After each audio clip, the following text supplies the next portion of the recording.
Brought to you by CGTN Europe.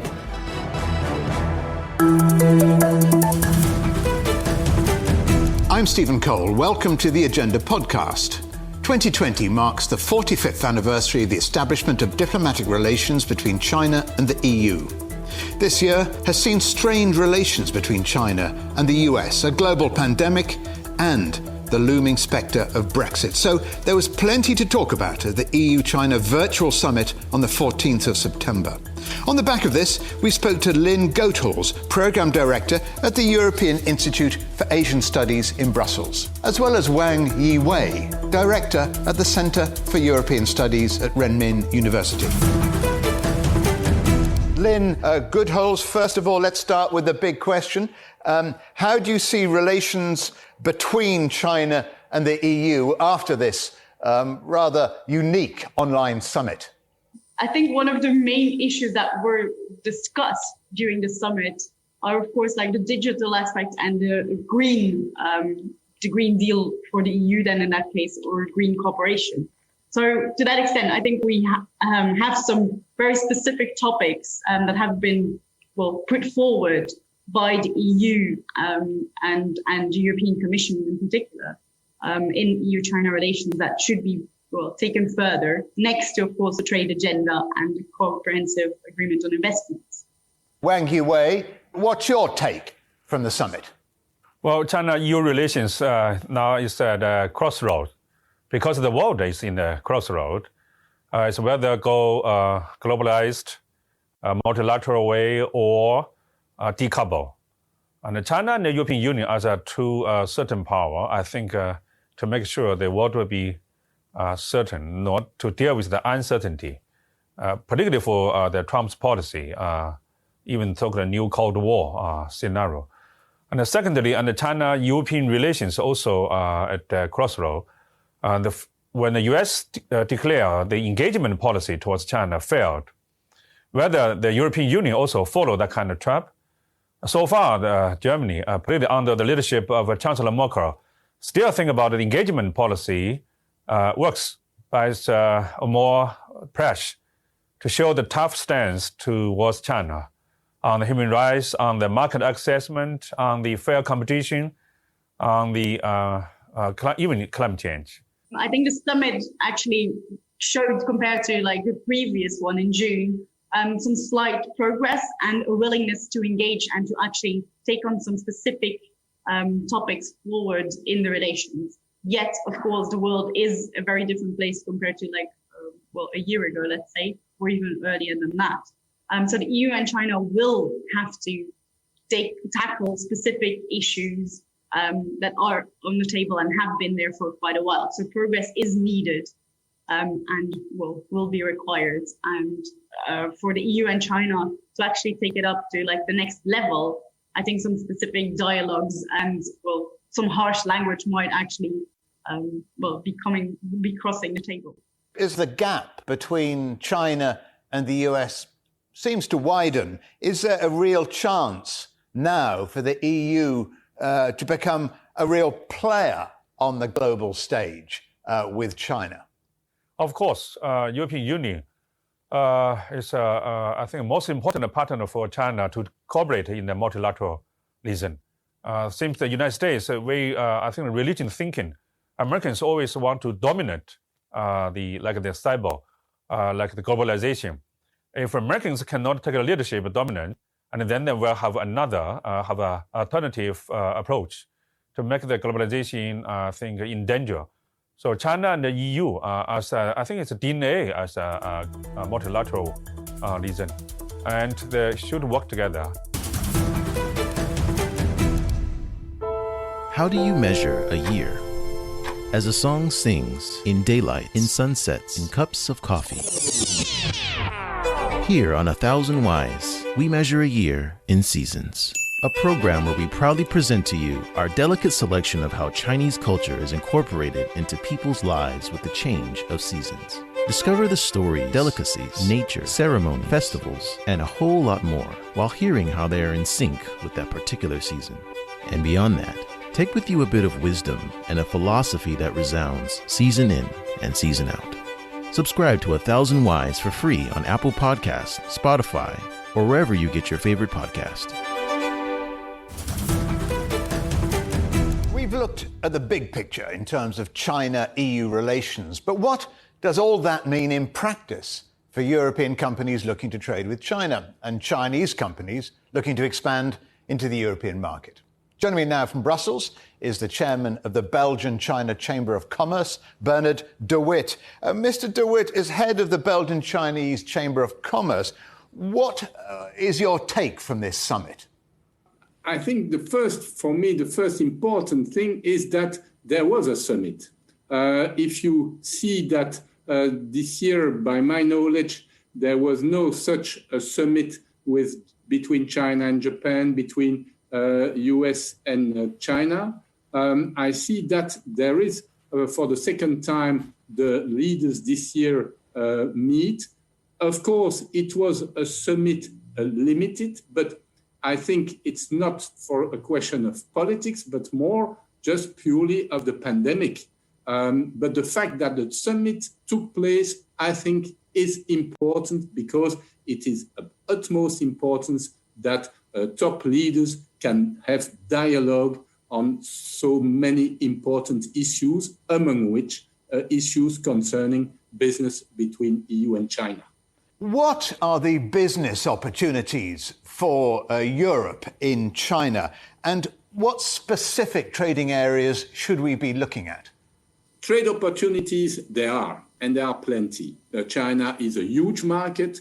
China has plenty of possibilities for companies from Europe, being very big companies, but also medium-sized companies. China is not an easy market. There are many competitors, Chinese competitors, other foreign competitors, but the opportunities are there. And the best example is that even though we sometimes complain about market access and so on, we are still there. We are still active on the Chinese market. So that is the first point we have to mention. Second thing is that there are huge opportunities. The green industry, for instance, China is making a big effort in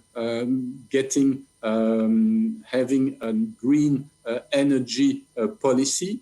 There are opportunities linked to that. And with the knowledge of European companies in that field, they have opportunities to distribute their product, to distribute their technology in China. So there are opportunities. We are pushing our members still to go to China, but you need to know the market. You need to make the effort to better understand it. And I think that is maybe also something we sometimes between EU and China lack, is a kind of respect for each other, to listen to the other, to try to understand how the other is thinking, how the other is reacting, in order to be better on the market.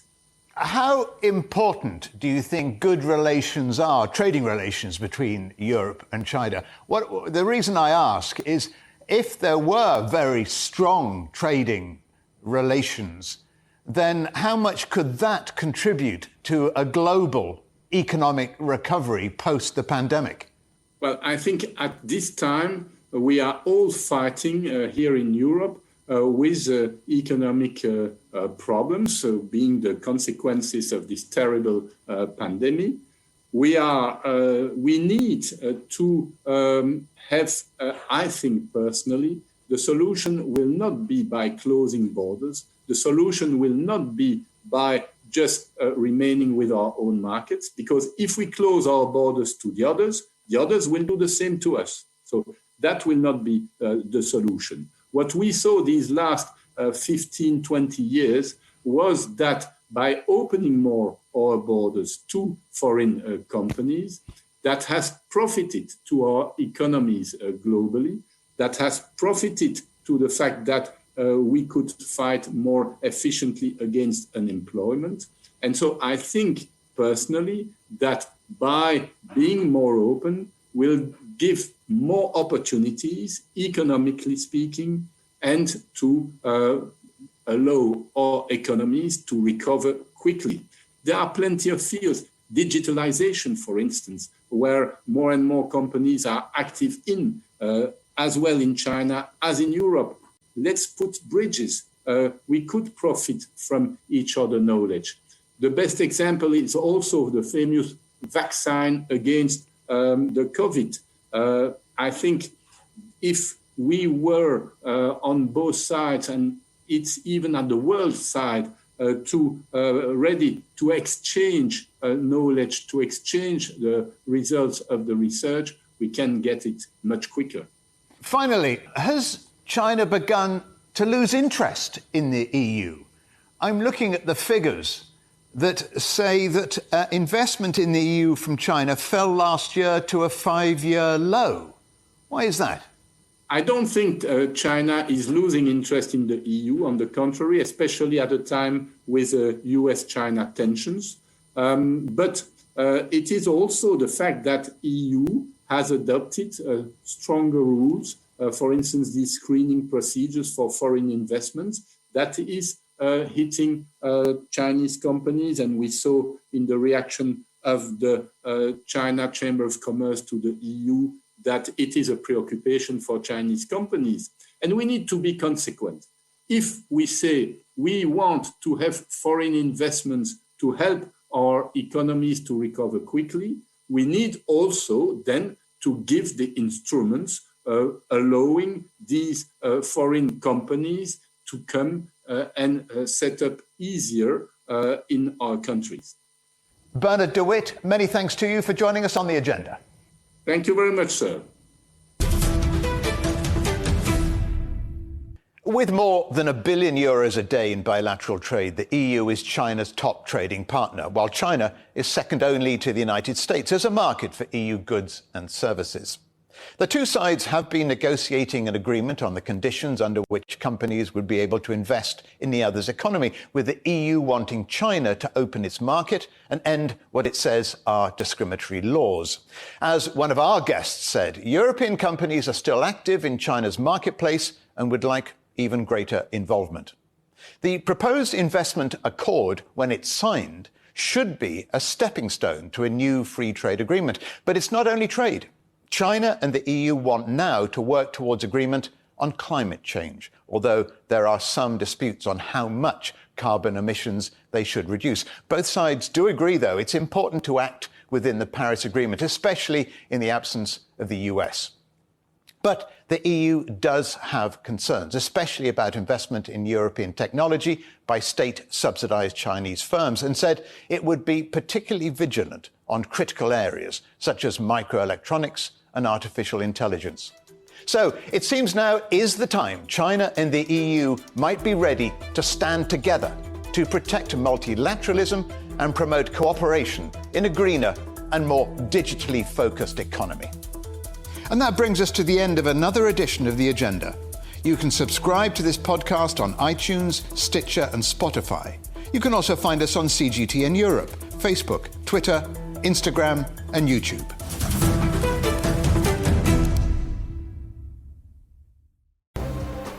The most interesting questions. Are there other living beings beyond Earth? Will man or machine be in charge? Great question. Always have more than one answer. Well, hold on, let me just draw up a list. And always come from more than one person. That's where the credibility lies. The concept of having a machinery which is alive and evolving didn't wait for us. The end of inequality of incomes and wealth around the world, can you imagine how difficult that is at the moment to achieve? Every episode, Stephen Cole, Murray Beveridge, and some of the brightest minds out there shed light on the answers to some of the most intriguing questions. There are two ways of looking at this. Machines can't really discriminate between civilian and military targets. The Answers Project. Maybe we need to just look at this in a bit more detail. Extraordinary claims require extraordinary evidence. The Answers Project, a new podcast from CGTN Europe.